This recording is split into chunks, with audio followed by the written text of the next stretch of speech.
life, because it's the little things that turn out to affect the larger things.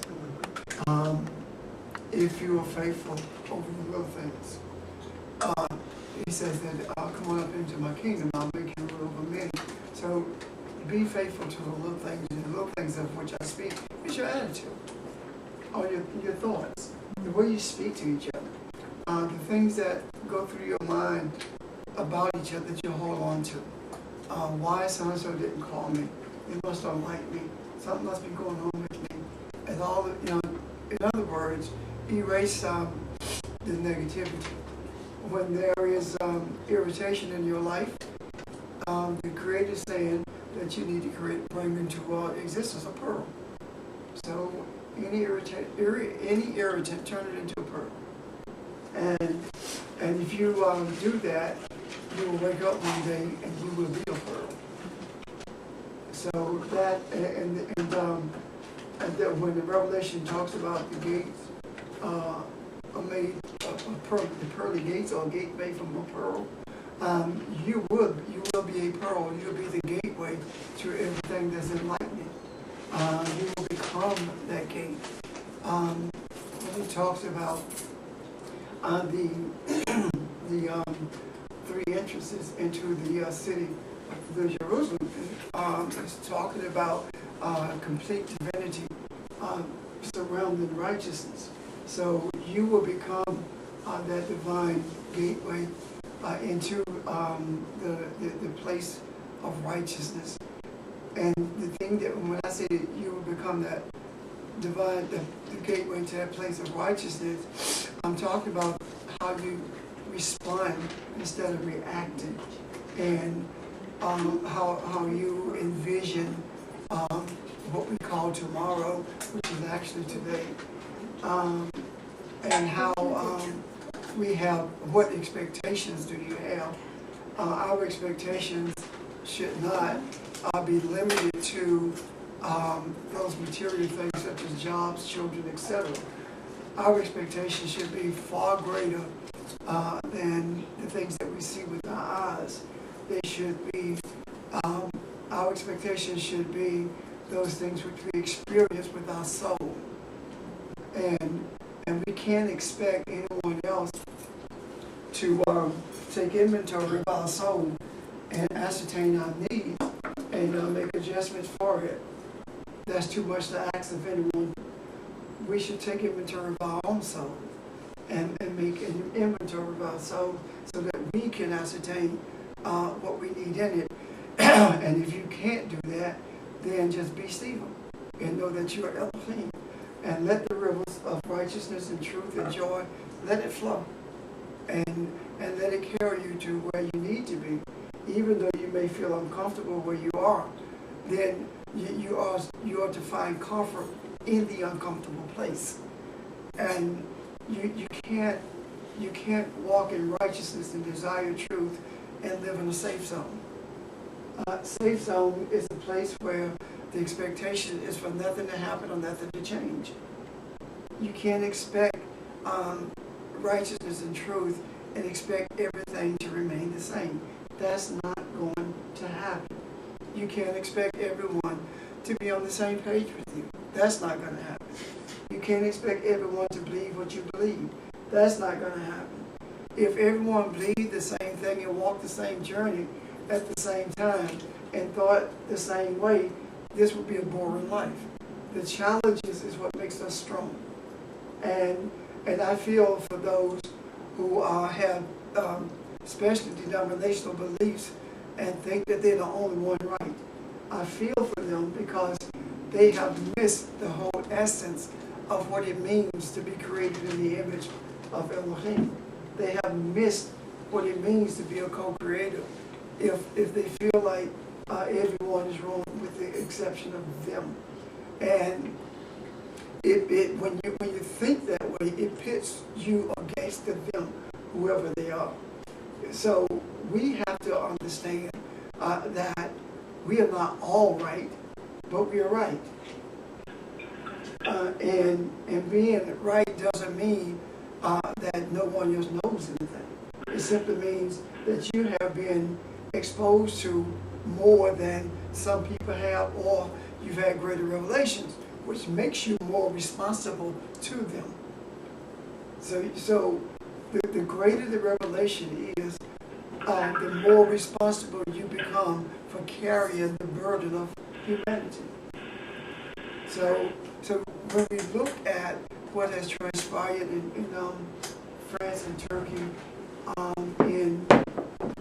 in Louisiana, in Dallas, in Minnesota, and all the other places, hot spots around the world that we know nothing of. When we look at these things, we look at them and say, oh my God, what's happening? The world seems to be going to hell in a handbasket. Everything seems to be falling apart. Well, if you don't remove the building, you can't construct another building in that place. So things have to fall apart so that we can take the pieces and make it whole again. And you don't know what needs fixing if you don't see what's broken. And as long as people keep things to themselves and pretend that everything is okay, then even though it is broken, you never get a chance to fix it. So what we're actually experiencing is a period of brokenness. And the brokenness is indicative of the heart that we have been given. Our heart is a one of peace and harmony. And our hearts are broken when things transpire as they have in the past few weeks and even prior to that. So if we are to be menders of broken hearts, then we are to take the burdens of mankind upon our shoulders and walk towards the day of Jubilee, when balance is brought into the earth and when this idea of the tree of knowledge and good and evil becomes a thing of the past and yet remain a thing of the present. A thing of the past in that we don't walk in that light, but a thing of the present in that we have transformed it into the tree of life as we transform our hearts, as we transform the hearts of those in our midst. And the transformation of the hearts of those in our midst does not come as a result of our arguing with anyone, manipulating anyone, or feeling that we are superior to anyone. The transformation of the hearts in our midst comes because of our being an expression of love and kindness and not one of tolerance. Tolerance, would you mute your phone, please? Tolerance is a sense of inhumanity to me. You don't tolerate people, you tolerate things. You love people, you're kind to people. So this idea, would you mute your phone, please? The idea of tolerance does not speak highly of our opinions concerning each other. So you don't tolerate. You hear, well, we should be tolerant towards homosexuals. We should be tolerant towards each other. No, we should not be tolerant. We should be accepting of each other. We should be embracing each other. We should be loving each other.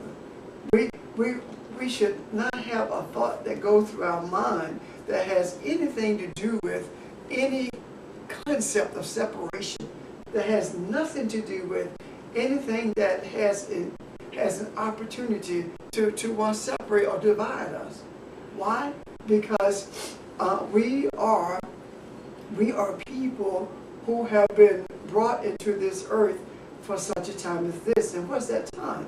The time is to bring everything together as one.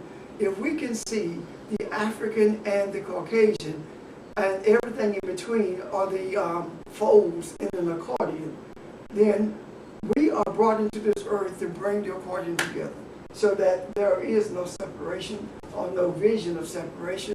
And the conflict that exists should be seen as a stepping stone rather than a stumbling block. The conflict that exists, each conflict should be another stepping stone toward a balance for mankind, an opportunity for us to be more cognizant of our responsibilities not just to each other, but to this universe. Because our thoughts are truly universal, and our actions are universal, whether we accept that or not. That's the reality of it. So there is no such thing in this earth as I'm not hurting anyone except myself. That is not true.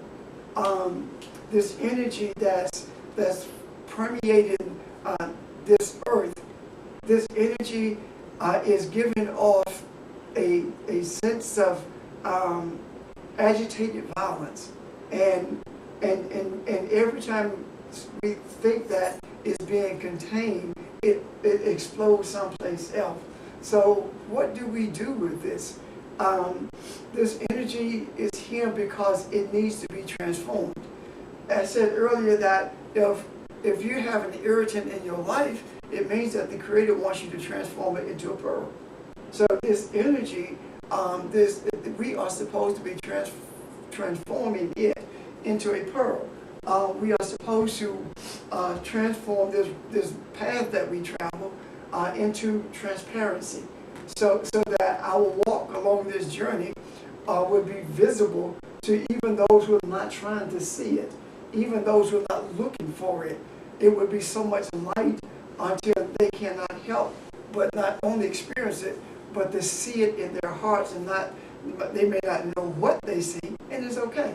And we're not looking for, and should not be looking for, our name to be on the marquee, or for someone to talk about who we are and what we have done and is doing. The objective is to get it done. I was standing this morning, and as I was shaving, I was thinking about some things that happened with this friend of mine when he was sick, and I heard within my soul this voice say to me that they saw that it's been a long time since somebody like you has been in this earth. And immediately my humanity kicked in and said, that's my ego. But then this voice said, no, it's not. That's your reality. That's the reason I am here in this earth. And I have to embrace that regardless of what others may think or feel. In embracing it, I walked out of the bathroom after having shaved, and I began to get dressed, and it's like I kept having these flashes. I could see some of the things that transpired when Yeshua walked this earth, and as I saw those things, it was a parallel, and I kept seeing the journey that we must tread, and that journey was constantly leading to places of conflict. It was constantly leading to crevices of darkness, and it was leading to mountains of despair. And all I could see was opportunities to transform everything that I was being shown. And then it came to me like a rushing wind, like it was saying that you don't have to do this alone. That's why I surrounded you with people of courage and people who are willing to do whatever is necessary to bring about the change that each of you were brought into this earth to do.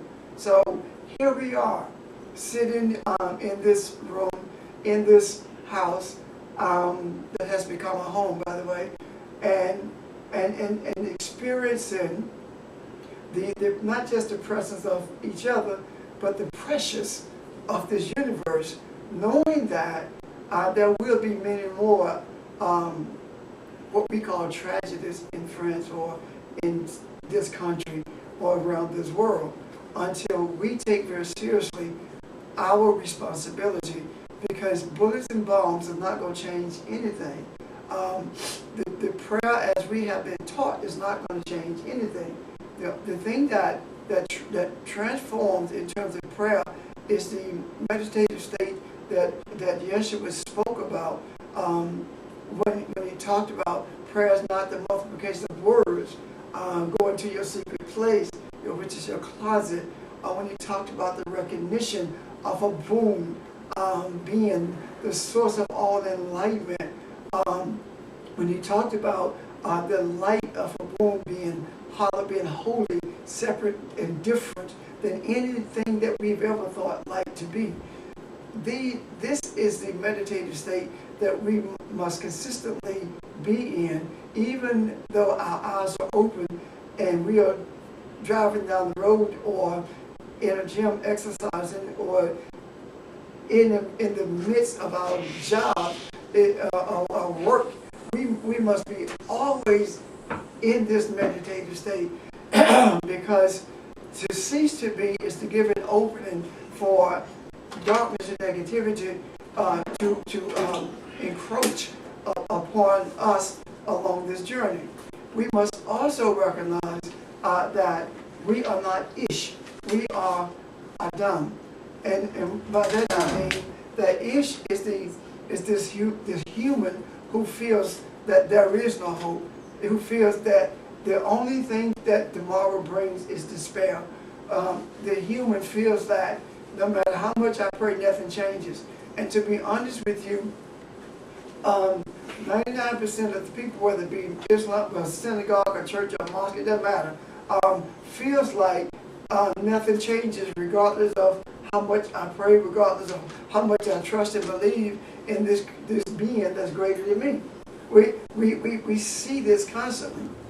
But we have to have, we have to see that the reason it doesn't change is because we, as others, feel like we are human as opposed to being Adam, which is this being that was created in the image of Elohim. And if this being was created in the image of Elohim, this being has the powers, has the ability to transform anything that needs transformation, whether it be the prevailing thoughts in this earth realm, or whether it be the weather systems in this earth realm. It matters not. Let me share this with you. Yesterday, I was standing on the porch. It was extremely hot, and people said to me that the storms had moved into Chester, and I said, no, we need rain now because it's just too hot. And in less than 5 minutes, it was raining. And one of the kids who was standing there looked at me strangely, but to me, it was normal and natural. That's how we have to be, not just with the rain and weather system. That's how we have to be in our relationships. I know some of our relationships are trying relationships. Some of our relationships are manipulative relationships. But nonetheless, they're relationships, and they are there for a reason. They're there as a testing. And when we get to the place where we recognize them for what they are, and we do not allow them to have an adverse effect on us, and our experiences become positive without regard to how negative they appear to be to us, it is at that point that our relationship began to change, because the energy of that relationship would have been transformed by us into something that is beneficial to the whole of mankind. Am I making sense?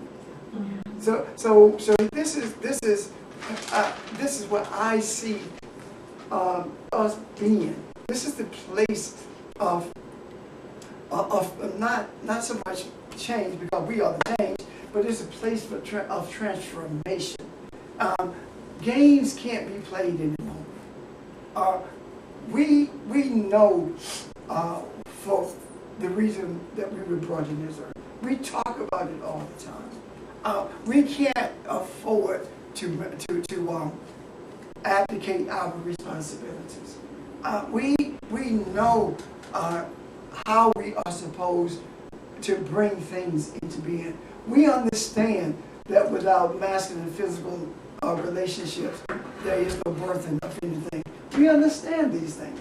We understand that when a baby comes from the womb of a woman because of the seed of a man, is simply a manifestation of a truth that the Creator is forever keeping before us. If you expect anything to be transformed, then the masculine and physical who understands this must come together in the earth realm as well as in the other realm. Because when heaven and earth agrees, everything changes. And I don't mean the heaven that we have been taught about. And I'm not talking about this celestial ball that floats through the universe that I'm talking about. I'm talking about consciousness. I'm talking about awareness. I'm talking about manifestation in such a manner that humans can be transformed, that thoughts can be transformed from a sense of being human and hopeless to a understanding of being Adam and creative.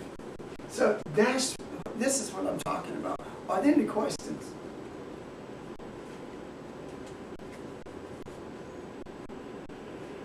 Are there any comments?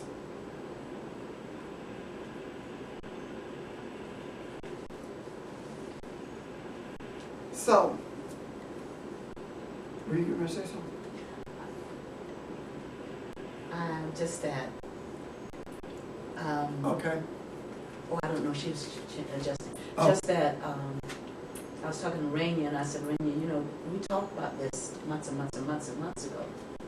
That when you pull the scab off, expect to see things, and so we shouldn't be surprised.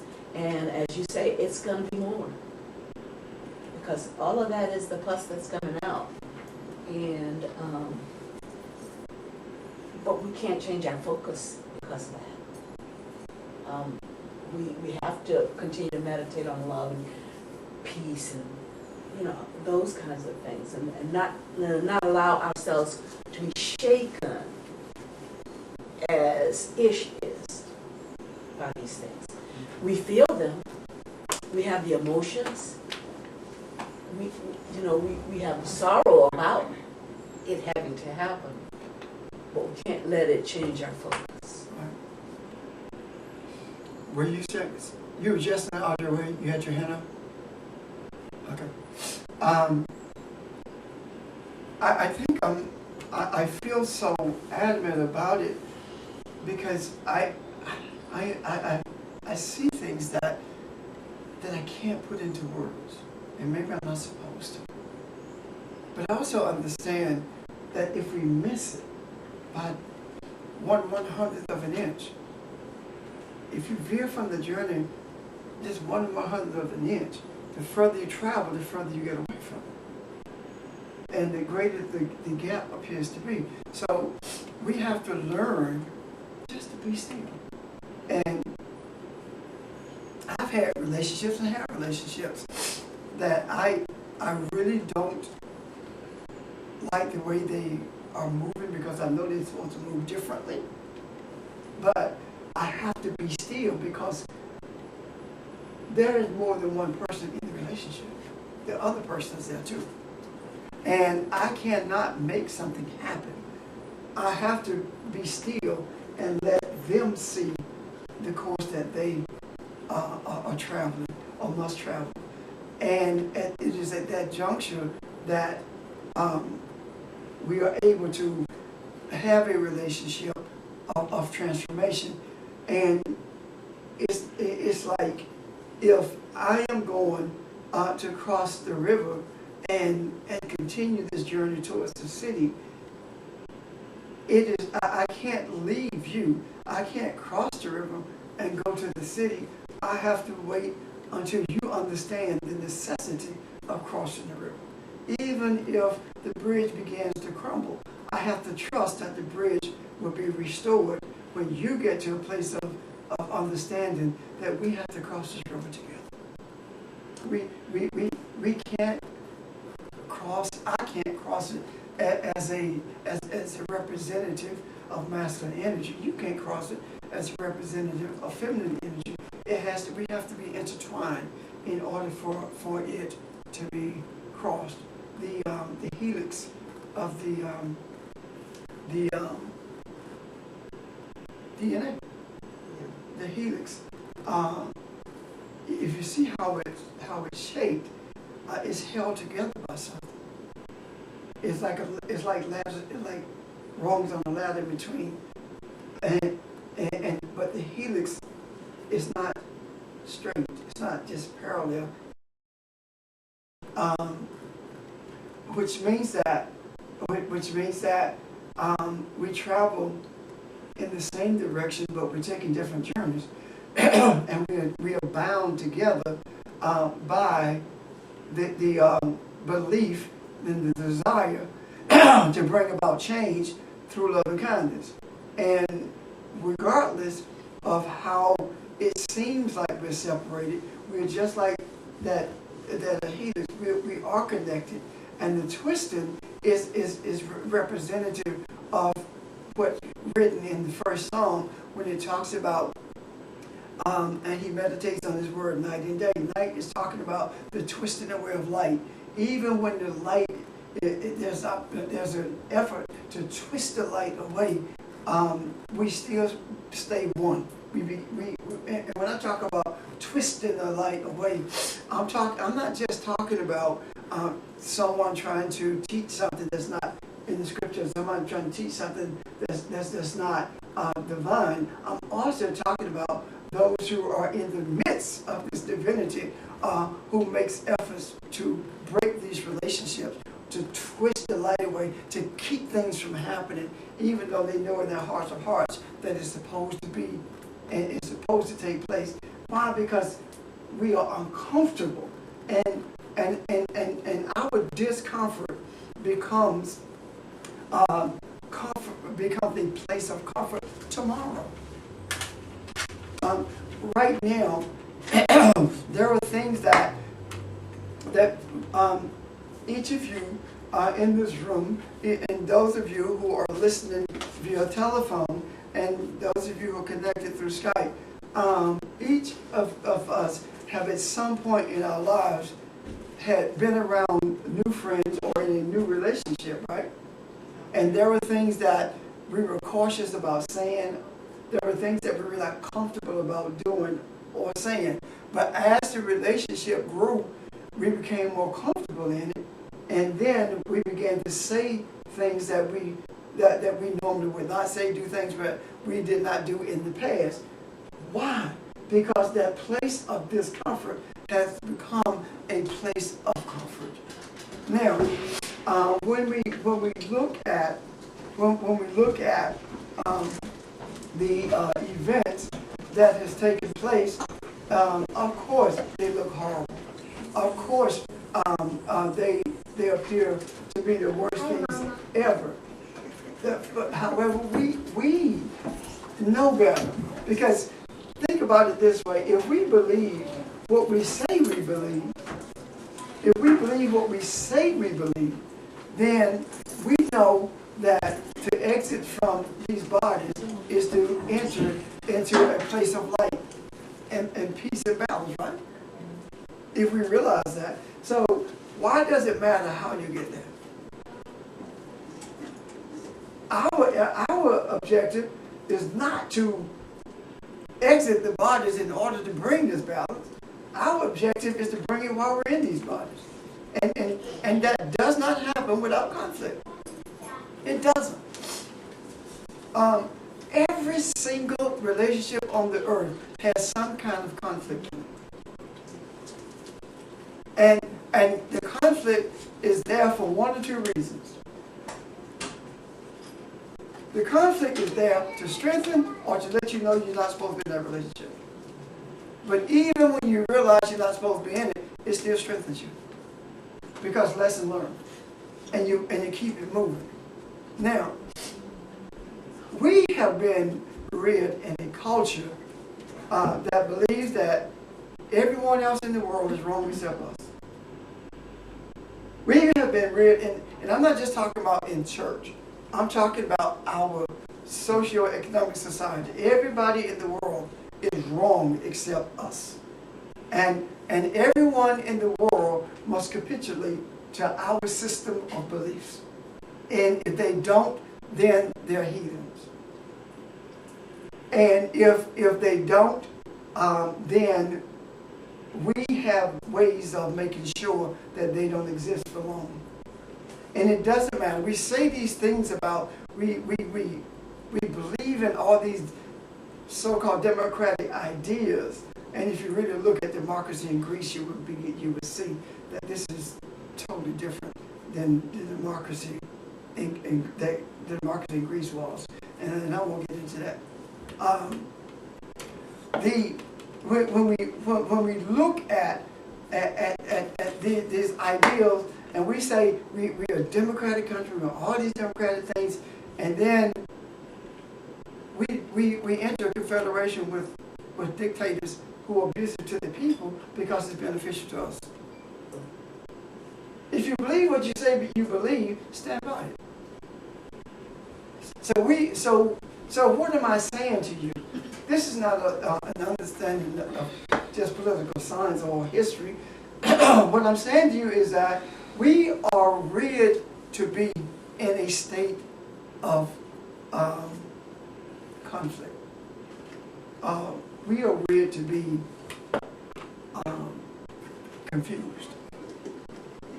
We are conditioned to live in a state of confusion. We're supposed to, if you go to school and do all these things, then you're going to end up at this place, and we end up just the opposite. We are brought up in being conditioned to live in a place of confusion. Now, I will say this. I remember when we were little and we were growing up, we were constantly told, regardless of how much you know or how much you have, you must remember, not only do you have to be twice as good in order to be accepted, but you will never be accepted as an equal. That's how we were raised. We weren't raised confused about what we were hearing. We weren't raised like that. And the reality of it is coming home. And the reason the reality of it is coming home is because we are supposed to deal with it. See, it's not about being accepted in a community. It's not even about being accepted by your friends. It's about what you embrace. It doesn't matter. I cannot allow what you accept or refuse to accept to change who I am. You understand what I'm saying? Yes. I am who I am. And my identity is inextricably tied to you, yes. But the influence of my identity comes from the other world, not from you. And what I mean by that is, you think you are influencing me, but you're complimenting me. You are a compliment to me. Why? Because regardless of how you treat me, speak to me, you are a compliment to me. You're strengthening me, regardless of what you bring to the table. It matters not what you bring to the table. See, there could be no two people more different than Phoebe and me. There's no question about it. We are two totally different people. Our desires and aspirations are different. Our response to circumstances are different. I'm an extrovert. She's an introvert. Till she get home.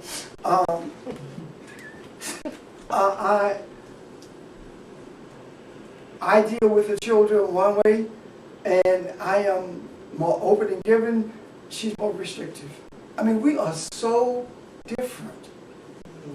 And if you really look at how different we are and how different we have remained from day one, you will wonder, how is it that we're still together? The reason we are is because we respect each other's identity. Why am I telling you this? That's with any relationship. We must respect each other. Now, I have to have the same respect for Donald Trump as I have for you. I have to have a desire to embrace him even more than I embrace you. Bill Maher said something last night. He says, if a ship sank and Donald Trump and Hillary Clinton were on it, who would be saved? The answer was America.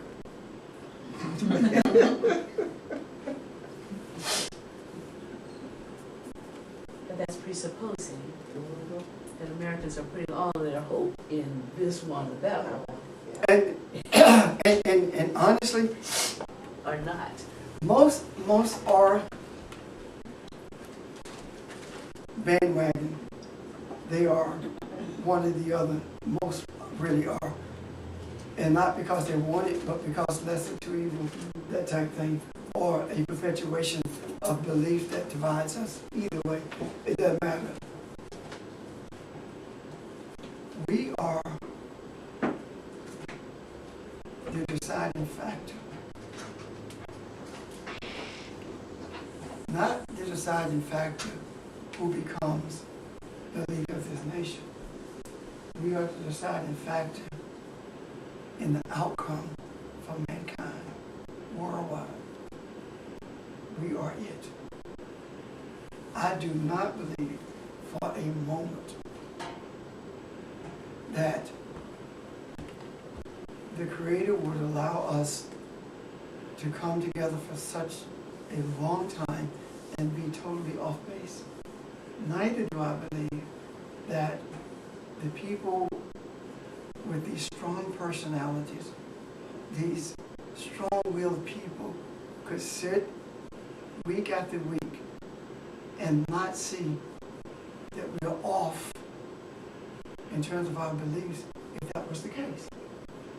We have seen too much transpire as a result of what we are shown, not just from the book, but what we are shown from our experiences. So, having said all of this,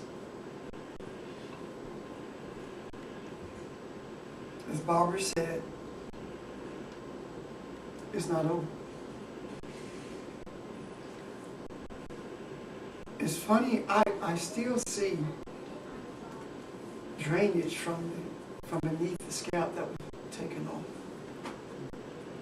And the way I see it, and I'm saying it as I'm speaking to you, it looks as though, if you can imagine that the pulse is like a waterfall, and the sore is attached to the downward spiral of the waterfall.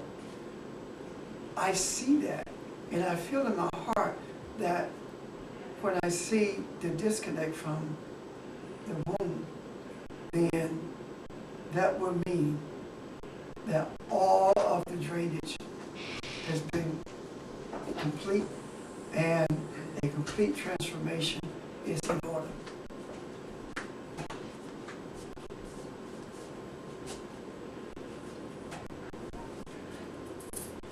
Pulse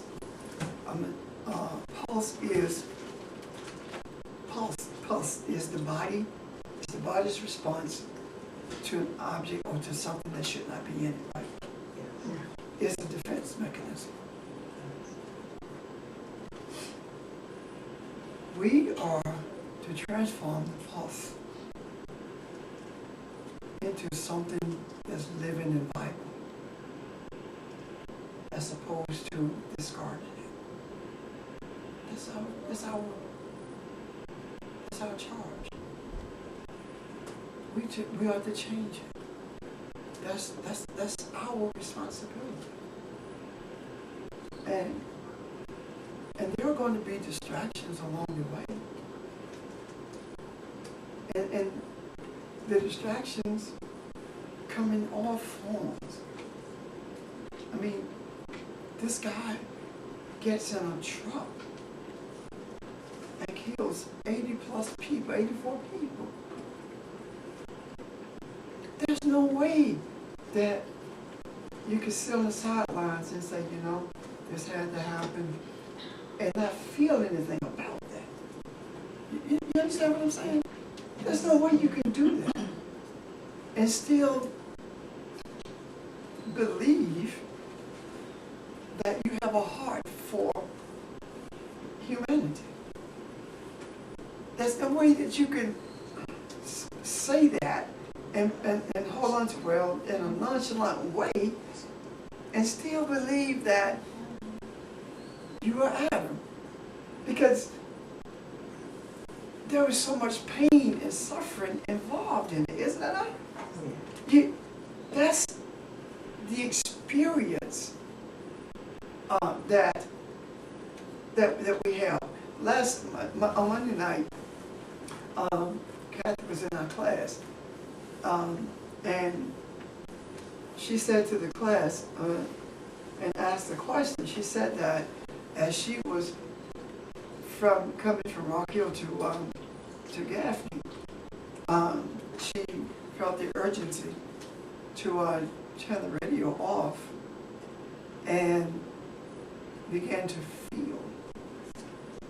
And she said that as she drove, she could feel herself absorbing the pain, the hatred, the darkness from what happened in Texas, from what happened in Minnesota, from what happened in Louisiana.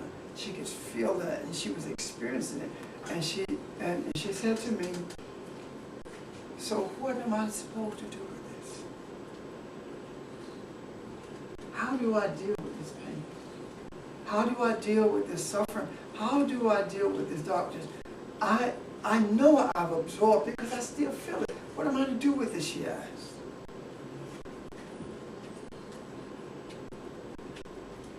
My response to her was what?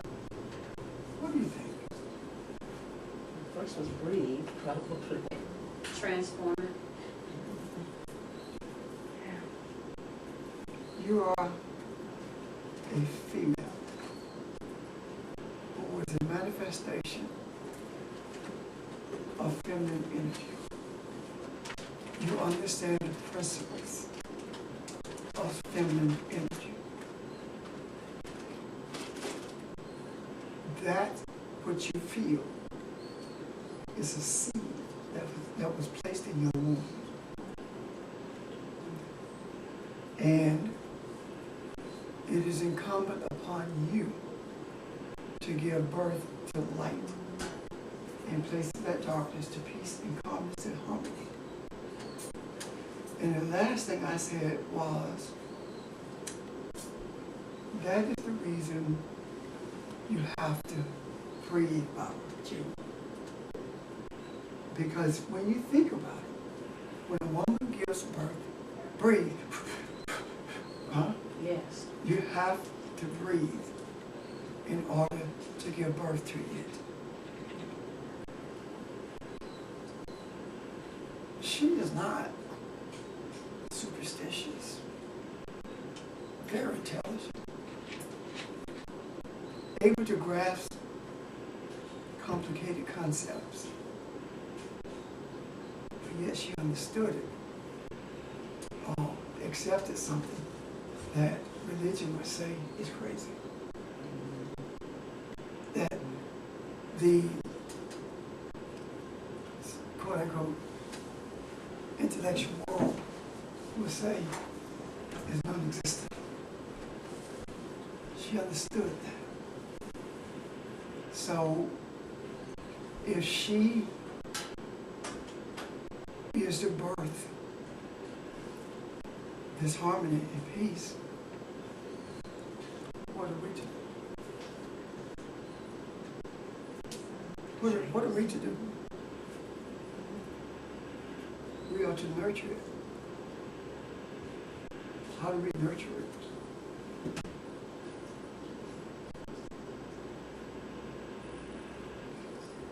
How do we nurture it?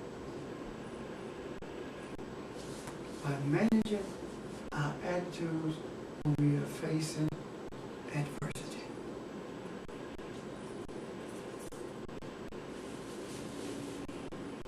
By managing our attitude when we are facing adversity. adversity.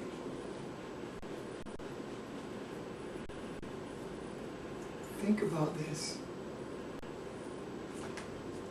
Yeshua never went off on the people that he nurtured. No.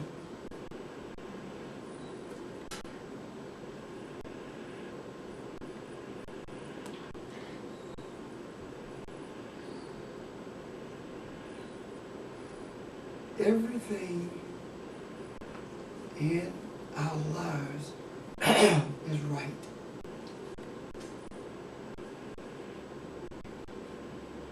We make statements like, it seems like I can't get anything right.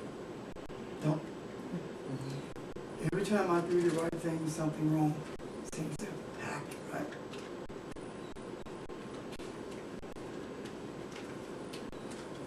Over the years, my attitude has changed. I don't see anything in my life that's not right. Everything in my life is what it is supposed to be.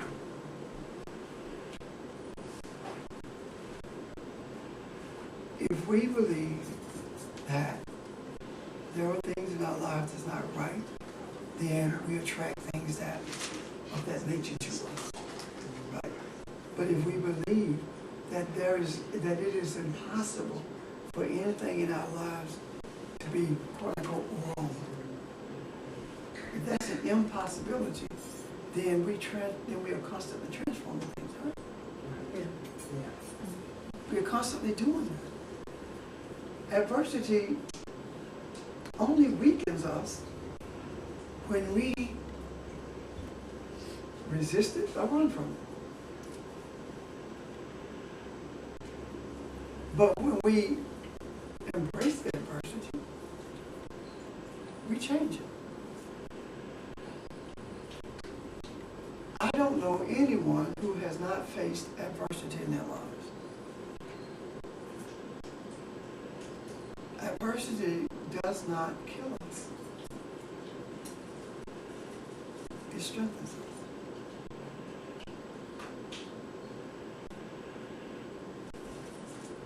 America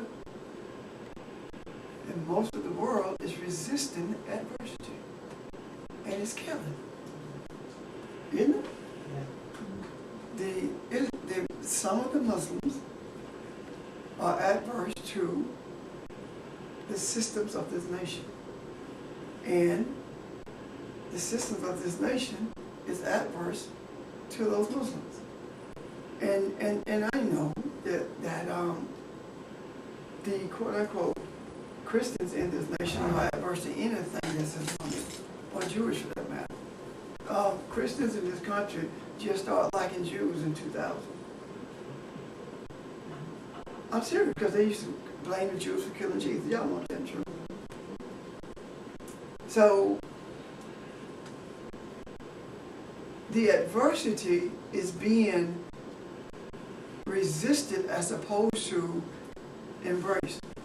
Let me show you what I mean by that.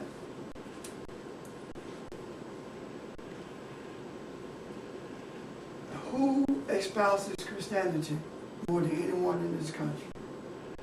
The Republican Party, right? Am I right? Yeah. Who espouses racism more than any other party in this country? Same thing.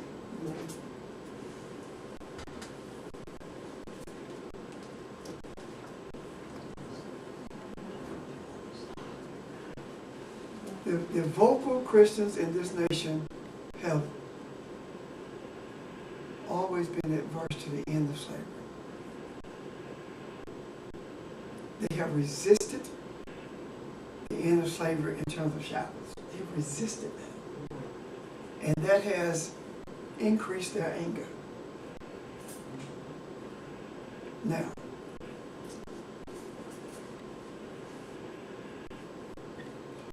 there are those who say, I am not a racist, but I support a racist. How can that be?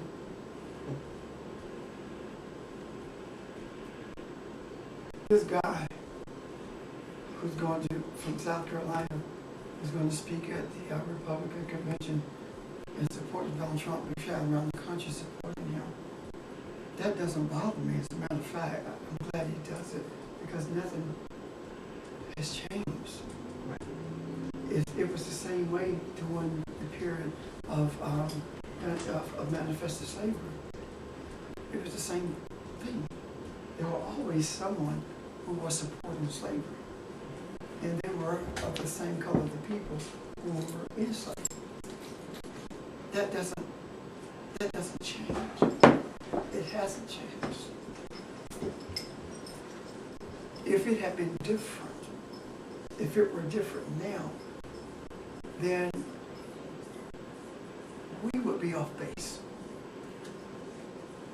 We would be seeing something that does not need to be dealt with, or we would be creating something different than what needs to be dealt with. This is what I'm saying to you. That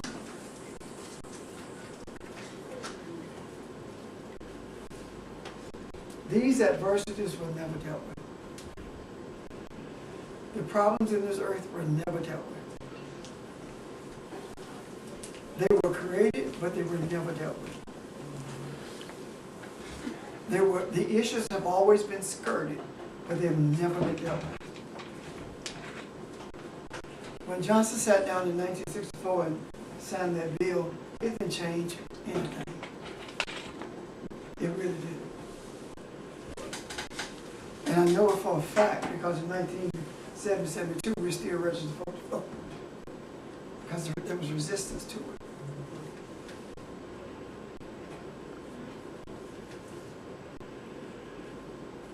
The Creator showed us that regardless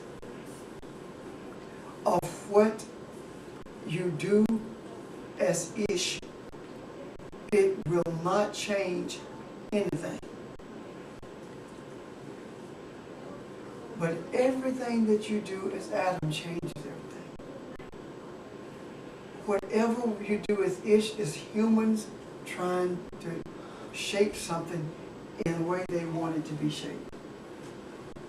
And if you move forward, all of this was swept under the rug. And all of these attitudes were hidden until Donald Trump. Now, no one ever believed that he's going to be where he was, or where he is, rather. There had to be something that the Creator brought into existence. Now, go back to those times when things were done legislatively. At the same time that these things are being done legislatively, there were things being done in other parts of the world against dark-skinned people, people of color. Is it not, should we not be cognizant of the fact that all of these things are coming to a head at the same time? All of these things are being revealed at the same time. All of them. From this country and from around the world. All of it is coming to a head at the same time. Look what happened in Britain. Brexit passed because of racism. Immigration was the main thing. The guy who is the foreign minister, which is like the Secretary of State in this country, is the same guy who said racist things about Obama. But he just got appointed to deal with foreign affairs. All of these things are coming to a head. Why? Because it's time for us to deal with them. Do you think that we are not equipped to do it?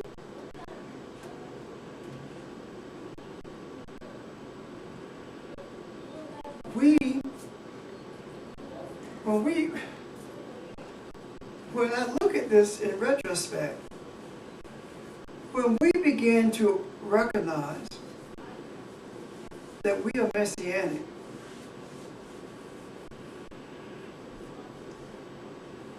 that's when we begin to see the responsibility of those who believe that they are messianic. Now, when people call themselves Christians, they are saying that they're messianic. Because that's where the word Christian comes from, is it not? Messiah. It is impossible to say that Jesus was messianic and say that you believe what he said and you're not. He said, not only we do, I do greater things. Being messianic doesn't mean that you open physically blinded eyes only. Being messianic means you open spiritual blinded eyes. Being messianic means that the first eyes that you open are yours. Recognizing that you walked around blind all this time from a spiritual perspective, of course. From the moment that we began to deal with that and understand that Messiah speaks to the ability to do what is necessary, when we began to believe that, that's when we began to see those things that needed to be transformed. It is my belief that the Creator was not going to allow these type of conflicts to rise around the world until there was someone standing in the gap. Can you see that? And as I say all the time, if someone else is standing in the gap, great. But we can't depend on them. We must act as if no one is doing it except us. That way we don't become slack in our responsibilities. You can't believe that you have the ability, the power to do what needs to be done in relationship to humanity worldwide only when you're in here. You have to believe that at home. You have to believe that on your job. You have to believe that. Well, I can't say on your job with Bessie. She is on vacation constantly. Yeah. Oh, y'all been on vacation since you were a child. That's great. But wherever you go, you have to, or wherever you find yourself, you have to believe that. Do I think that Audrey is sitting there in Mexico simply because she desires to be an expat? No. No. I believe that the presence is needed in order for transformation to take place, because racism is just as prevalent in Mexico as it is here. The Spaniards are the ones who run Mexico. And there has to be some essence there in order to bring about balance. And the balance that must be brought about in this North and South America, because that's where the problems are, in this hemisphere. Are they not? Yeah. That's where the problems are, in this hemisphere. It must be brought about. And I believe that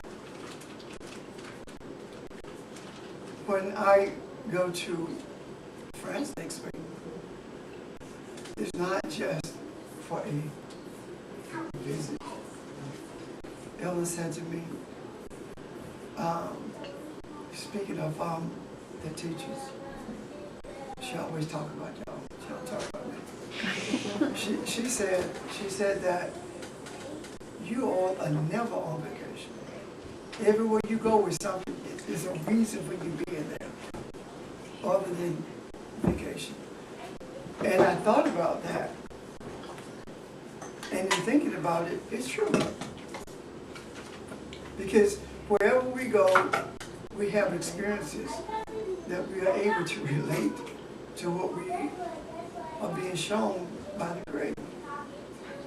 Is that true of you, Bob? George, Evan, Audrey, you know? But the very lifestyle is of being messianic and approach and thought. It's a day-to-day lifestyle. So no, you're never on vacation, even when you're not on vacation or even when you are on vacation. Yeah. It just is. See, have you seen the contrails in the sky from the plane? If you could see the contrails that's left when we are in different places, right? That's the essence. Those contrails that you see, they don't dissipate. They, in terms of, being gone, they still exist. The essence of them still exists. The effects of them still exist. So when you realize who you are, wherever you go, there is a contrail left. There is an essence left. And that actually happens whether or not you believe who you are. It doesn't matter. You're going to leave a presence. And the presence that you leave is based upon the aura that you took with you. And the aura around you, the type aura that's around you is based upon your attitude. You understand what I'm saying? The aura is simply a partially visible manifestation, for lack of a better way to state it, of the energy that you are giving off. That's what it is. See, your body doesn't give off anything. Your body is simply the body. It is you. If I can be expressive of it, if you can see yourself as being a dot in the middle of a circle, and the circle is your body, representative of your body, everything that spreads from what's seemingly your body comes from where? That dot in the middle. So it is an extension of your attitude. That's why some people don't want to be around you, because they feel your attitude. No one wants to be around someone who's always negative. They feel it. That's what you're actually giving off. When you walk into a place and you feel like, I don't need to be here, that's because you are picking up the energy that's there. It doesn't mesh with your energy. And there are times when you feel like, this energy is not good, but I need to be here. That's transformation taking place. There is a place I have been invited to be, and I'm still struggling with that, because I have to be able to differentiate between my not going because I don't roll like that, and my not going because I'm not supposed to be there, from a spiritual perspective. I have to be able to differentiate between that. If I go, I have to be there not based upon what people may feel or think about me if I don't show up, and whether or not I'm there in order to be a transformer. Can you see that? Yeah.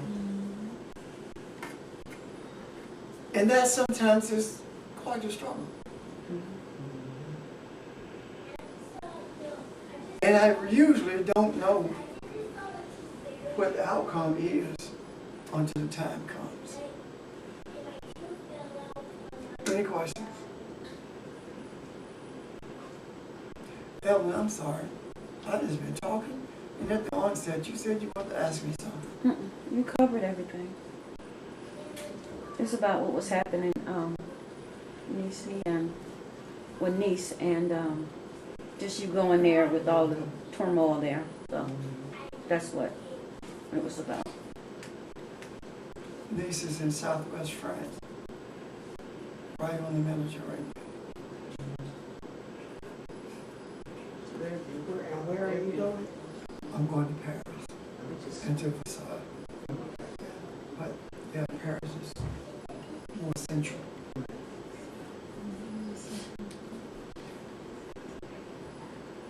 That's why I'm going to Paris. I'm going to Versailles. I don't know where else I'm going. I'm going to be behest by my tour guide that I brought into this, or helped bring into this earth, I should say. Ain't no telling what the big tour guy got in store for you. So I think that we have pretty much covered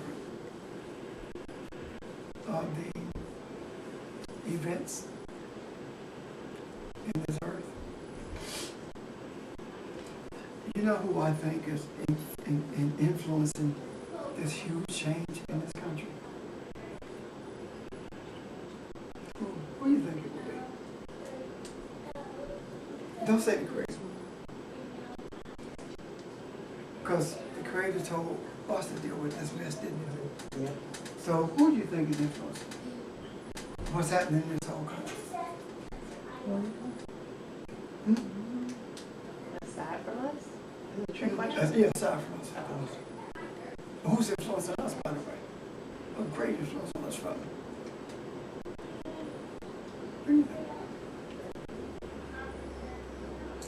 This is a wild This is not guess. trick. Is it the ones that have transitioned? Yes, ma'am. The Native Americans in particular. Yes. The Native Americans in particular are influencing this change. I read something. I can't remember which. Was it the Hopis or the Lakotas? I can't remember, but anyway. The chief said, and this was long before anyone came to this, they invaded the West. Talked about strings would be across this nation, and there would be ribbons across the ground of this nation, and iron machines would travel across them. He saw it in a vision. And he talked about the demise of, he didn't call it culture, but that's what he was talking about, of their way of life as a result of these white-skinned people coming to their land. He saw this in a vision. The Mayan priests saw the same thing, remember? Let's go deep into the jungle to be protected because this white-skinned people is coming on many ships. They saw that. Now this is the thing that I think people miss. How did they know what a ship was? They traveled in boats. So how did they know what a ship was? Wow. Because Africans had been there in ships. That's how we know. They saw these things. And we are supposed to be enlightened. We can't even see what's going to happen in the next 5 minutes. And I'm talking as a people now. You know, we can't, we have issues with that. And what happens? When we talk about what we see, the same results. Those who you're seeking to protect are the ones who deny what you see. And they end up being destroyed as the mind is born.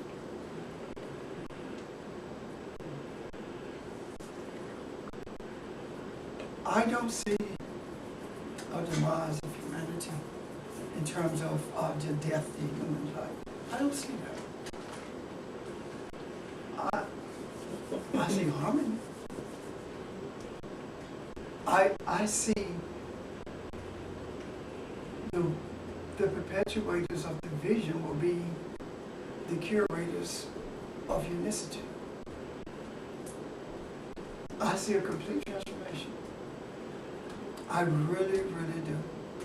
If I could not see that, if I did not believe that, then how can I be who I am? How can you be who you are? It is no wonder that there are those who talk about the teachers, how we move as one, how we get along. There's no wonder that happens. That's not strange. That's what it has to be. Let's look at it from a different perspective. When Jesus walked with his disciples, right, there were always questions about stuff. How will we know this? And how do we know that you're the one? And just questions about stuff.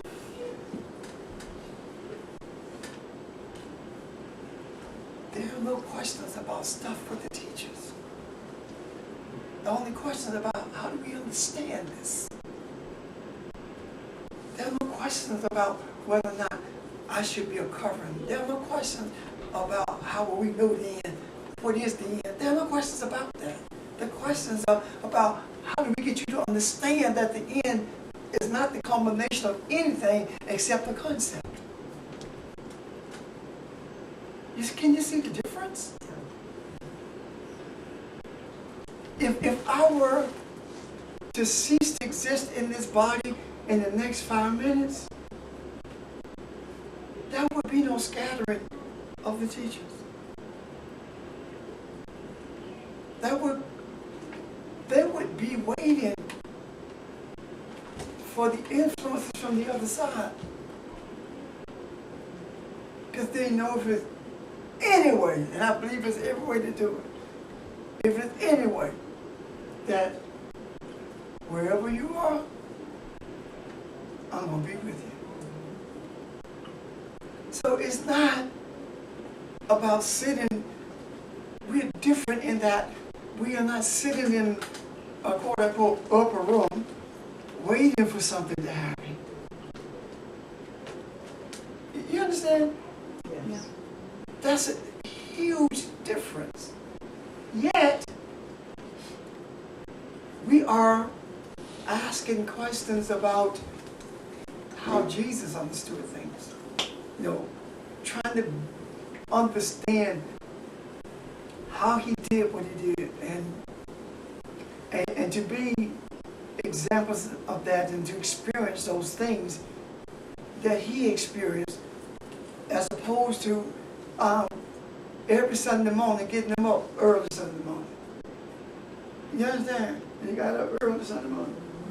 But beyond that, and realizing that the upper room was indicative of a higher place of enlightenment, a place of awareness. So I believe that a group of people has been set in this manifested world for the purpose of change. And the extension of that is everyone who Every one of you is a part of that. Every one of you is the strength of that. Every one of you is the light of that. Every one of you is not just a recipient, you are a giver of that. Everywhere you go. Every place, there are times when people have come off with you wrong and you say to me, well, I couldn't say what I wanted to say because it wouldn't come out your mouth. It's not that you couldn't say what you wanted to say, it's that you couldn't say what you once said. Because you're not the same person that you were. You're different now.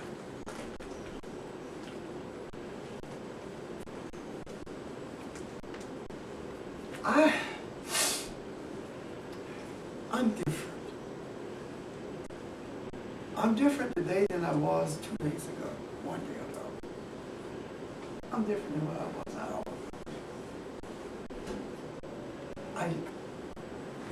Because of what I see. Each of you are a pipeline. All of you. It doesn't matter where you are physically. You're a pipeline through which the Creator speaks. Your questions is the press. Your questions is the press. My being is the grapes. And the answers is the wine that comes from the grapes. The more you, or the olive oil that changes things. The more you press it, the more you get. Right? That's the essence of my being. I'm here to do that. I don't know anything else. I was talking to a friend of mine. I was talking to a friend of mine, and he, as a matter of fact, I tell you what, it was Laos. Most of you don't know who he is. I was talking to him, and we were talking about the events that have taken place, and we were talking about, he was asking questions, we were discussing the politics of it. And I said to him that I'm not that person anymore. He said, yes, you are. You're just that person in a different way. You're the same person. It's just in a different way. And he's only heard me speak once, but the question that he's done in the past, I guess that's what it is. You know? And that's somebody who's been with me most of my life. So the heaviness that I feel, is it because of the events of what's happening? Or is it just, I guess it's a multiple. The heaviness, I believe that the heaviness that you feel, you have just identified it. The events, the things that's happening around the world, Yeah. the personal things that you deal with are distractions. Okay. They're simply distractions.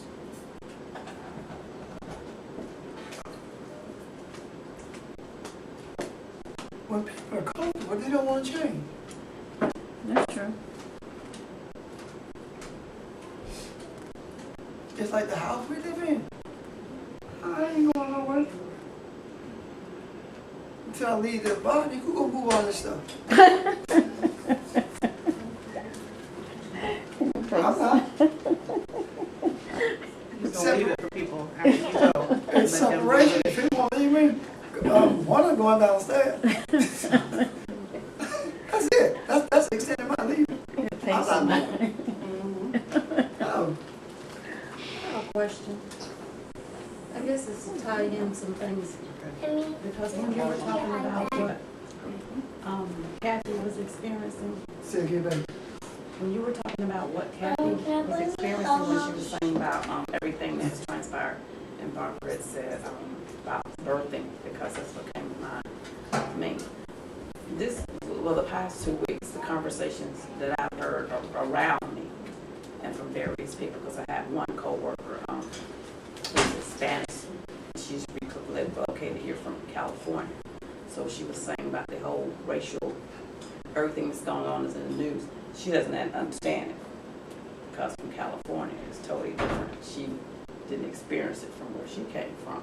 But now that she's here in South Carolina, she doesn't understand the racism and a lot of stuff that she's seeing. She don't comprehend.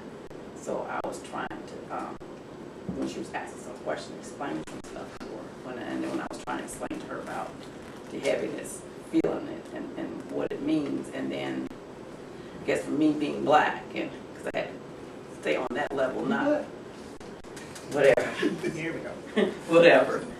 To explain to, because if you're talking to someone who says they've never experienced and they don't understand it, and she was saying that she's put, I think she has her kids in daycare, is black, so her son is the only Hispanic up in it, but she was saying she wanted them to be in a diverse surrounding.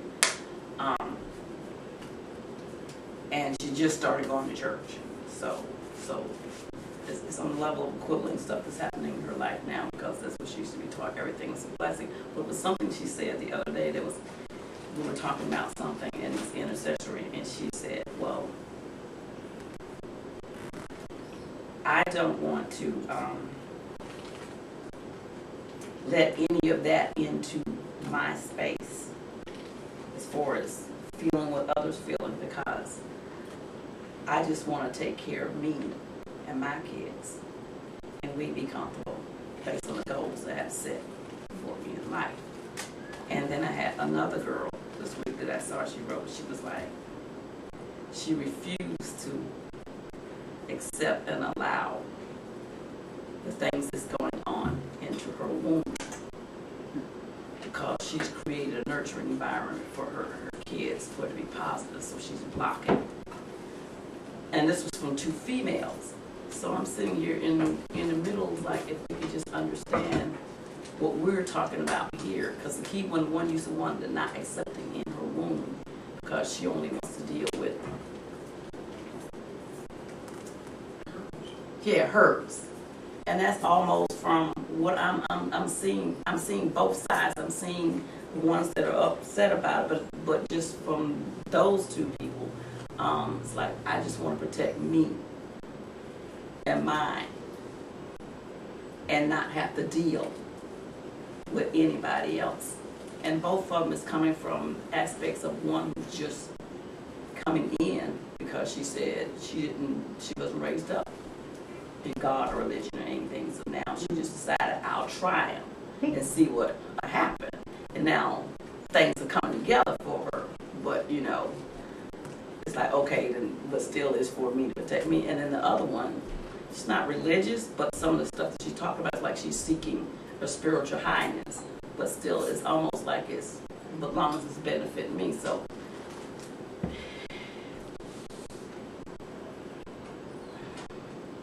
because I don't put stuff in words when I'm talking to you, I just listen, but still. Are you asking how you deal with that? Yeah. First of all, we're at a place now where we don't discuss anything. Just your presence. The next thing is that the reason the Hispanic lady did not understand is because the Hispanic lady is not black. The Hispanics are not being killed, they're being deported. We are the ones being shot.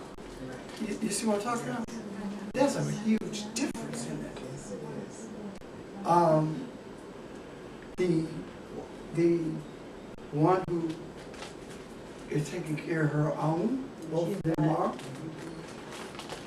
that's not a black lady or a Hispanic or a Caucasian. That's humanity. That's what we have been taught to do. Take care of myself and my kids. That's life, isn't it? It's like an American value system. Yeah, because when I was sitting there listening, I was sitting there like, I wasn't seeing them as individual. I was seeing almost like it's an idea of a concept. It is a concept. Yes, the concept of that's how it's either or. It's a capitalist concept. Yes. It's not a democratic concept. Right. It's a capitalist concept. And if you understand democracy benefits everyone. You understand the democracy of Greece, because that's where this is supposed to come from, but it didn't. It is a huge variation. So what you are experiencing is a concept. It's a concept that's evil. It's a concept of selfishness. It's a concept of ish. It's a concept, evil, I don't mean evil in terms of being folk over the head. I'm talking about evil in terms of being unright. It's an unright concept. There's nothing you or anyone else for that matter can do to give someone an experience that they desire. You cannot experience what I experience. Even if you're black, you can. Now you can have experience on the emotions based upon events that take place. I don't know what it feels like to be deported. I don't know what it feels like to have friends deported. You see, I don't know what that. I've never had that experience. I don't know anybody who has been deported. So that in itself is also a concept of separateness. So I don't know how to deal with that other than your presence. Just be there. And sometimes we speak the loudest by being quiet. Just sitting there. And they ask the questions like, I don't have answers. Or I can't explain to you what I feel. I can't put it into words. It's very difficult to articulate what you feel when you're going through those kinds of things because there's such a variation. The other week, 2 weeks ago, when we were talking about the feelings, I went down the list, and I went down the longer list. And all of these emotions that we were experiencing are there. But you can have an emotion of anger. Both of us can have the emotion of anger, but it also affects us differently. You may be having the emotion of anger that wants you to do something. I have an emotion of anger that wants me to do nothing. You see what I'm talking about? Mm-hmm. So we can have these same emotions. It's how we approach them or how we deal with them that creates varied results. So this is there is such an appearance of a racial divide in this nation until our emotions, our very emotions, have begun to separate us even from people who agree with us.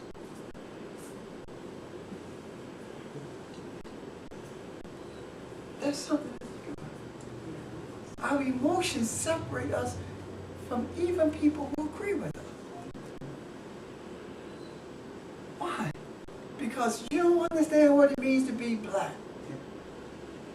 That's an emotion that should not separate us from those who seek the help. It should bring us together so that, not that this person can necessarily experience my emotion, but that I can understand why this person's emotions are different than mine, but yet the same thing. It's just different responses. See,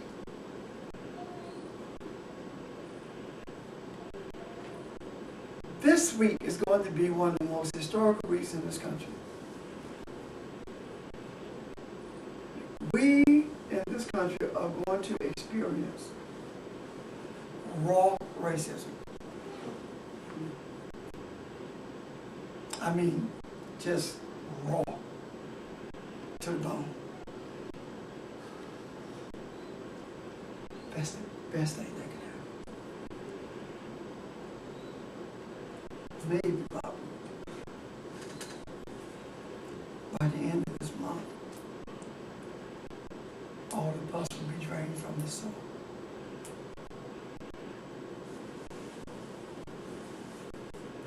Why do I say raw racism?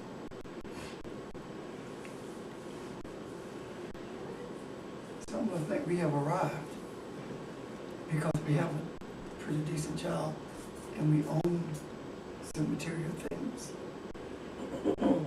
That has nothing to do with the change that needs to take place. Not at all. Nothing to do with it at all. Racism has nothing to do with the change that takes place. It's just exposing the need for it. Can you see that? Yes. It's just, that's what it's doing. It's exposing the need for it. Raw racism. Let me tell you why I say that. This idea of which you're talking about not understanding, raw racism is a group of people who come to a convention armed to the teeth. Yeah. You know, raw racism is a guy In Cleveland. who leads a motorcycle gang saying, I don't carry weapons, but my friends do. We have to protect Donald Trump. I mean, that's raw racism. Raw racism is the Speaker of the House who says, I'm not a racist, but I support Donald Trump. Because Hillary is worse. Raw racism is leadership giving legitimacy to people who are obviously racist. It's in your face, and the legitimacy is being given to them, but that's necessary. Because racism, if you look at sexual assault on campuses, college campuses, right? Mm-hmm. Well, we went to Alabama, we were at Troy University, and we went through the parent orientation for the 19th time, 150th time. We've been through so many kids. So we were there. And they had 5 students who sat up front. And prior to getting started, I said to one of them, and she said, I want your legs. Anything you want, I said, I got it for us. And I sat there, and I told people what my question was. And then after they finished, this guy started talking. And I said, he go answer my question. Watch it. My question was based upon, is sexual assault an issue on this campus? If it is, how are you dealing with it? If not, how did you deal with it? And he answered the question without me having to say anything. That kind of projection can also change raw racism. People are not born racist. They're trained to be racist. That's a kid at Great New Faith who was friends with this from kindergarten all the way through school till she got to the 6th or 7th grade. And this kid came to her and said, my mama said we can't be friends no more. And she said, why? She said, because you're a nigger. That tore her to pieces. She had to be brought to understand. The parent is the one who taught that child that. Mm-hmm. It's taught, yes. You see? Mm-hmm. Huh?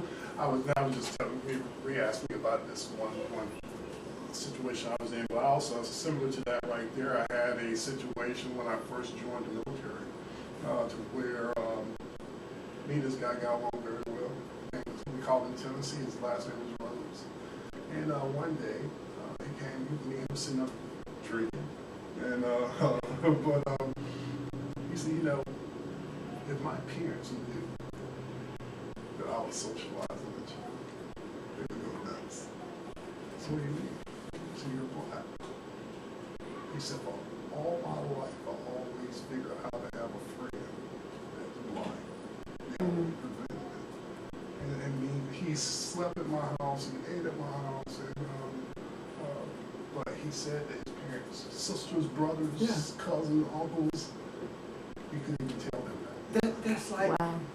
let me show you how when I say racism is just exposing what needs to be changed, Mm-hmm. let me show you something else that's in place of racism. Financial standing, economics. Yeah. Robert Kennedy married a Skakel, S-K-A-K-E-L. His wife was a Skakel. And they did not deal with the Kennedys. They did not want her to marry him because they were filthy rich. They made their money from coal and oil. And they cut her off. The kids to that, to That's the Robert, last name of the family. the last name of the Rich family. Oh, okay. The kids to that family. Oh, you thought something? How'd you call it a A scam? label, yeah. Everybody thought that. No, Call us that's their last scam. name. Family No, name. I spelled it. See, you have to elaborate on I stuff. spelled the name. Yeah, okay. Robert Kennedy's children met their first cousins a few years ago. Because they were cut off from them for two reasons. One is because the Kennedys were Democrats and they were hardcore Republicans. The second reason is because in relationship to them, the Kennedys were poor. You understand what I'm saying to you? Yeah. So this, now you can pick that up, the economics of it, and sit it right in the place of racism, and it does the same thing. It does exactly the same thing. Same thing. Wow. When I tell you that they did not know each other, I mean literally, they did not know each other, period. What the one named Robertson? The one who was a congressman who, I can't think his name. Anyway, he said that his mama, when Jack Kennedy was inaugurated, his mama got 4 tickets and gave them to her daddy for them to come to the inauguration. They sent somebody to D.C. to give them to 4 drunks or winos on the street so they could have them sitting at the front to embarrass them. If that's not hatred, what is it? Ooh, wee. Take that. The isms create schisms. Yes. Absolutely. You ought to pat that one, Bob. That's a bumper sticker. Ism creates schisms. But, I mean, can you see what I'm talking about? Oh, yeah. Now, the question that comes to me is, why is there such an effort to separate at every level? I mean, when you think about, when we look at the Kennedys, we talk about how rich they are.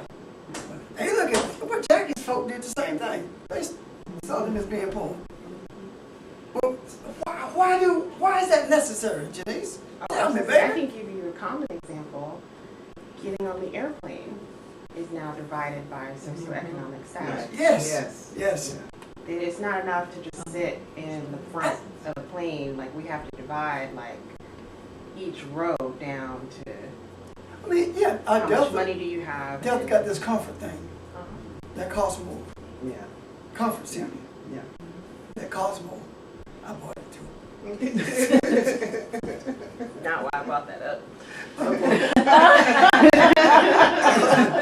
Trying to make a point. I'm there for 8 hours. So tell us why it's necessary.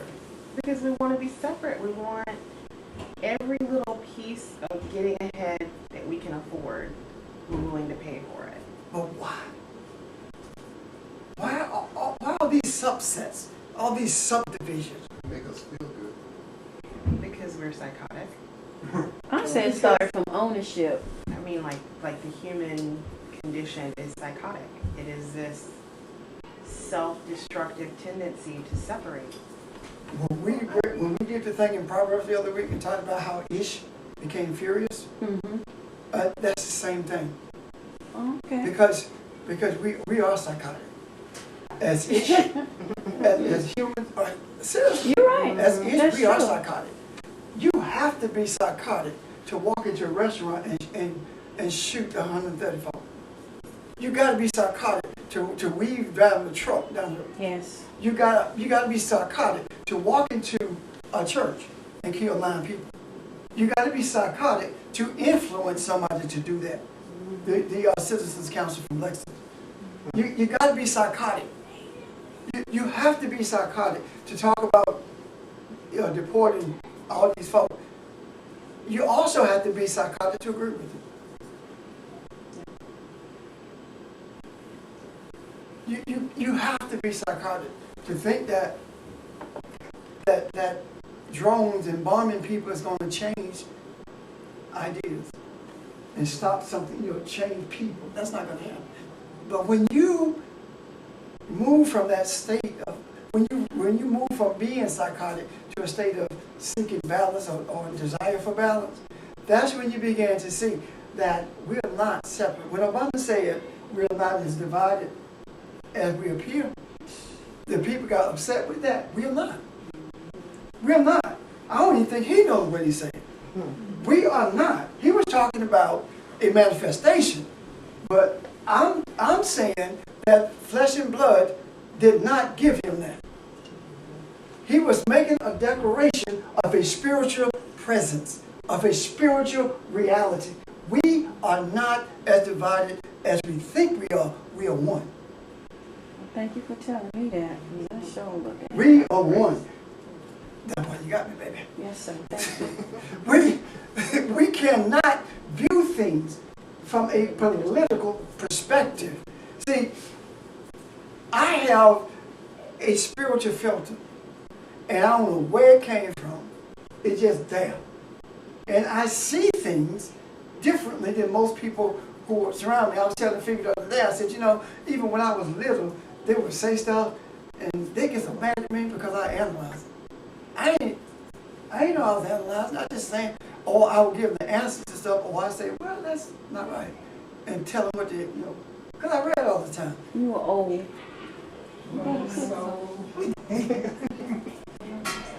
I thought I was smart. I didn't know I was old. No, you're old. But I've always done that. That filter is there, and the filter is not there for me or for politics. It's there to help people who are on this journey to see the spiritual essence of everything that is.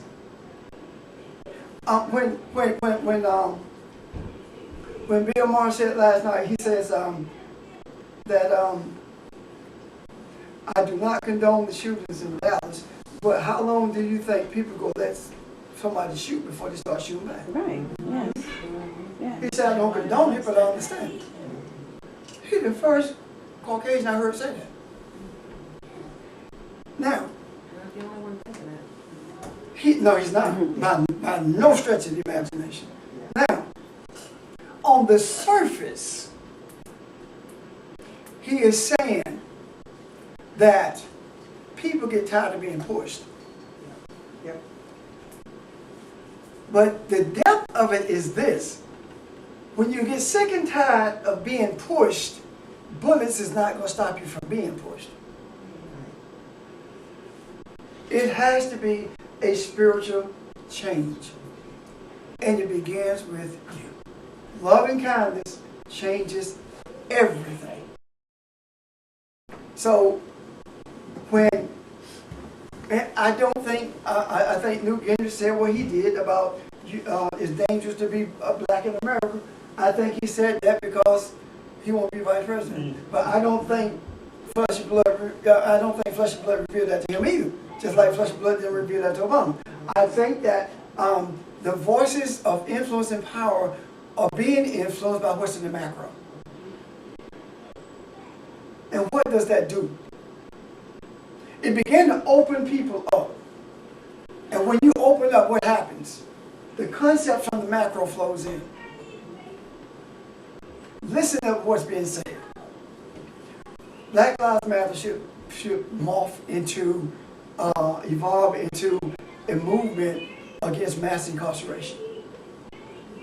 Because a whole generation is being destroyed. Our kids are being destroyed. That's what we talk about. That's what I'm talking about. When we're open up, when things like this happen, people are open. Now don't get me wrong, I understand that everyone is not, because some of them are opportunists, and they wait for something like this to happen so that they can further their agenda. I understand that. But I'm talking about people who are open to the idea of change, and they shall be led by a babe or a youth or a child.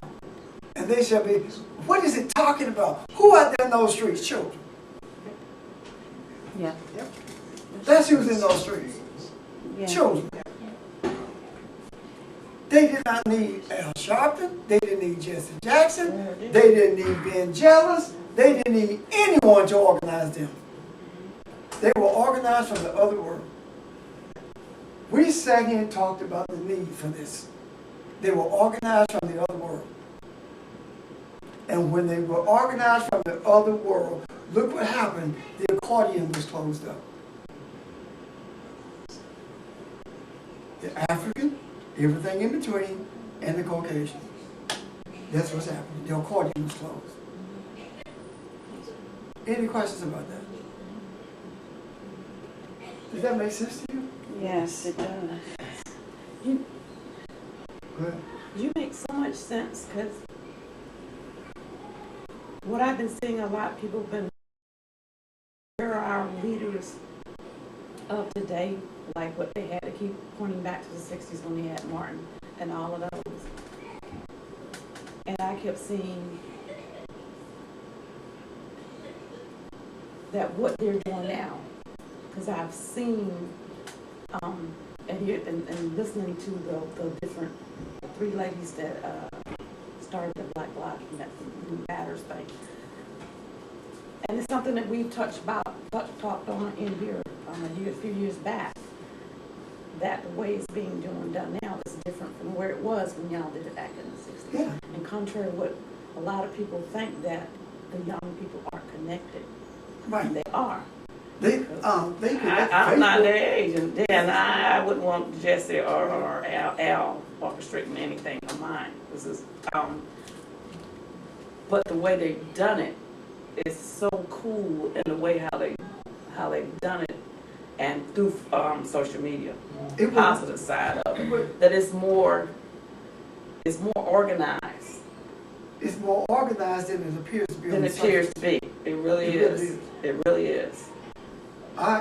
It would not surprise me if Obama did not end up being that person.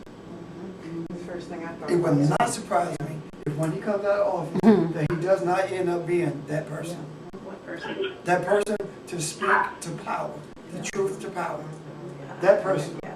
It would not surprise me if he was not that person to speak the truth to power. And I was sitting there listening, and everything but you know how the commentators, the talking heads, what do you want to hear the president say? What do you think he ought to say when he comes to balance? Everything that they say he should say, he said. Everything that they say he should not say was the truth. The only thing they wanted him to hear about is the policeman.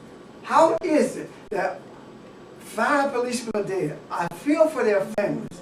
And all you talk about is how great they were. And two guys are dead. And all you do is look for the dirt on them. Mm-hmm. Yeah. You look at what they did wrong. You don't think about the positive effect they had in the community. That man in Louisiana may have had a record, but he was doing something right. Listen to this kid. Yeah, sure is. Look how articulate his kid is. He was doing something right. His record was foolishness. Yeah, absolutely. It was Evidence of racism. his record was reflective of a record that an African in America would have that a white kid in America would not have. That's what it was reflective of. Then you get the one in Minnesota, all you find is traffic tickets. Do you see what I'm saying? Now, again, I feel sorry for, I feel for the family, but at the same time, you act as if it doesn't. There's no good in the ones who were shot. The only good is in there is when there's the policeman. Someone has to stand publicly and speak vehemently about the idea of this blue wall. You tell the kids in the community what snitching is not good, it's a good thing. You'll tell them people we can do our job better. But what about you? Right. When you got bad policemen in your midst, you don't tell on them. So how can you ask someone to do something that you refuse to do? I mean, think about that. Someone has to speak to that. And when you have the president of the police union, one of them anyway, the largest one, saying to the CEO of the NAACP in a meeting with the president, I started to turn your mic off. Boy, I was kidding. No, you weren't. How arrogant can you be? This is not your meeting. And you can say that? If that's not a sense of superiority, what is? The Fraternal Order of Police. That's the president, huh? No, he's talking to the CEO of the NAACP. Because the CEO of the NAACP was making some statement about that blue wall must come down. And so all I'm saying is that each one of these things that we have noted here today is a result of what's in the macro, and it is screaming as loud as possible, I want transformation. Transformation has to take place. It has to. It will be dealt with. It has to take place. It doesn't matter where on earth the event, the problem, the issue, whatever you want to call it is. It's not beyond our reach. Nothing in this universe is beyond our reach. No, nothing. We are the creators of it. What did he say? Dominate this thing. This is your ball. Deal with it. And I say to the Creator, I have been so conditioned to do the wrong thing and thinking I'm doing right until I need you to guide me as to how I'm to dominate. Show me how to do this. Let me feel the right thing at the right time. Let me know. In other words, what I have done is submitted my total free will to the Creator. I have a right to do that because I have free will. I don't want free will. Because free will has got us in this mess that we're in. And with free will, we did things that we shouldn't have done. We didn't see clearly. Now that we see clearly, now that we see clearly, we are able to submit our free will. You know? And that's what I do, and I encourage you to honestly, sincerely submit your free will to the Creator. Because our decisions have proven to be wrong. Or to get us mired deeper into this quagmire that we are in. So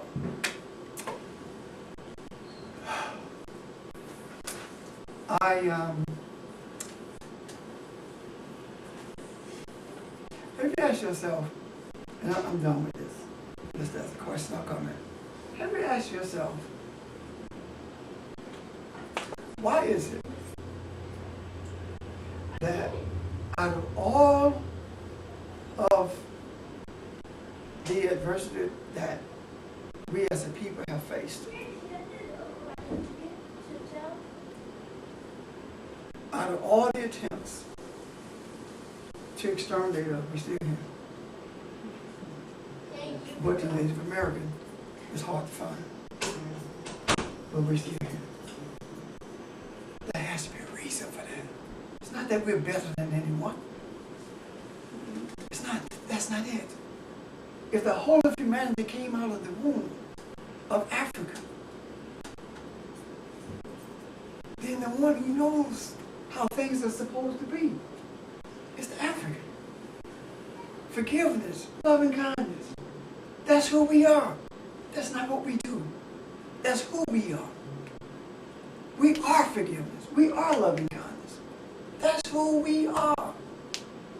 We cannot allow anyone to change that. We cannot become hatred and anger. And we cannot become despondent and hopeless. We can't do that. We cannot look in the mirror and talk to our children about the being despair. We can't do that. We're the only people in this country who have to sit down and talk to their kids about how to respond to police.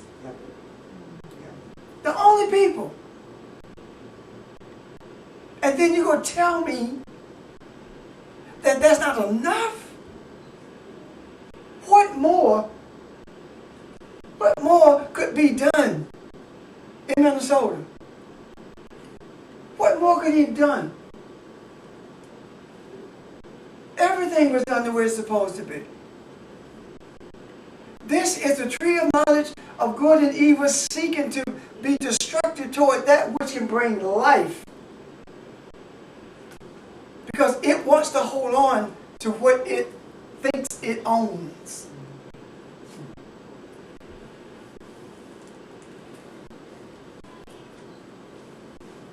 If you want to talk about immigration and sending people back, we were forcibly immigrated to this country. To put it nicely, we're the only people who were forced here. Everybody got to leave except the Native Americans, if that's what you want to look at. But that's not what the Creator wants. This is a melting pot. And when you put everything in a pot and it melts, it becomes one, doesn't it? Yeah. That's what this is, a melting pot. And we must treat it as such. We cannot use a strainer to separate us. We must remain in this melting pot and become the influences of what's righteous. Okay?